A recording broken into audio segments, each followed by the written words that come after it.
Nga pala ay tinitingnan ko kung may mga dumadaan ng estudyante at papasok na nga ako. Fast forward, andirito na nga ako sa room kaso wala pang tao.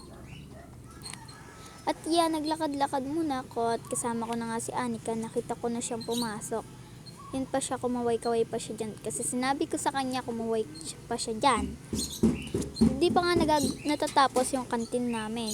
Diyan nga pala nagala-gala muna kami. At ayun na nga.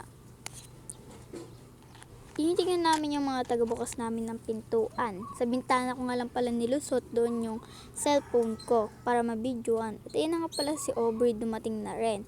At ayun na nga pala si Athena at saka si MJ.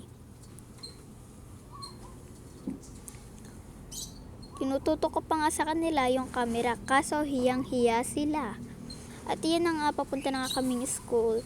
Yun, nasa room na nga kami at nabuksan na ni Athena. At yun nga pala flag ceremony na namin. At pinapapila na nga kaming lahat dyan. Ayun nga sila, mga nagtatakip ng muka. Fast forward, tapos na nga at ayun na nga kami. Ayun na nga pala si MJ. Ayun na nga lang pala si Renz.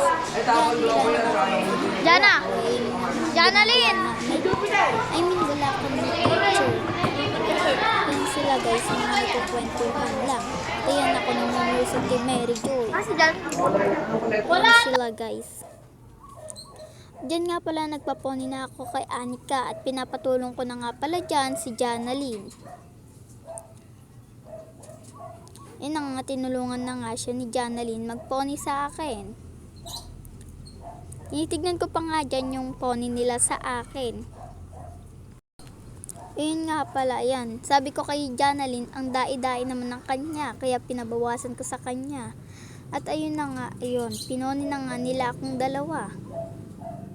Tatakip nga sila dyan ng mukha at nahihiya daw sila. Ayan, pakit na naman ang nyo. Diba? Ganyan lang ako pagkat wala kaming ginagawa sa room. Ayun yung pony nila sa akin.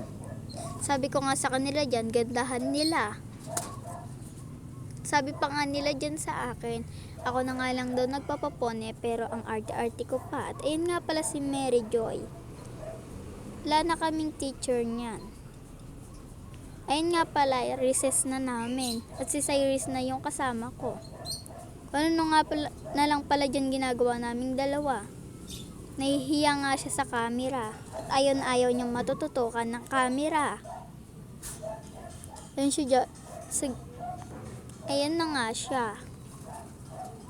Pababa na nga pala kami dyan sa hagdan. Yun lang.